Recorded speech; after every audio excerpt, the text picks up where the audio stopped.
আমি প্রথম কথা হচ্ছে যে আমি খুব একটা আশাবাদী হইনি আর কি এই বাজেট দেখে আর কি।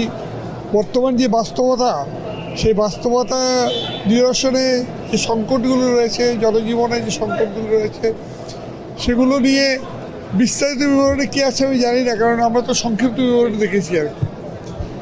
কিন্তু এমন কোনো সাহসী পদক্ষেপ আমরা দেখিনি যার মধ্য দিয়ে অর্থ পাচার, ব্যাংকিং খাতে নৈরাজ্য থেকে শুরু করে যেমন দুর্নীতির প্রশ্ন আলোচনাই এর মধ্যে আসেনি আর কি। এবং অর্থনৈতিক নৈরাজ্য, ব্যাংকিং খাতে যে নৈরাজ্য চলছে, এই বিষয়গুলো খুব একটা আলোচনার মধ্যে আসেনি আর কি।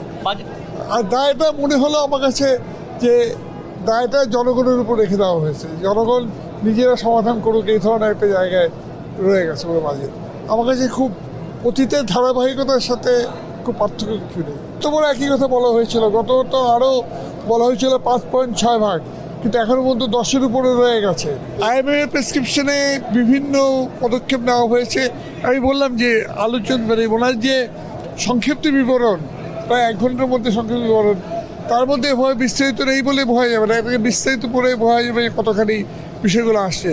তবে এটা তো আমরা জানি যে IMF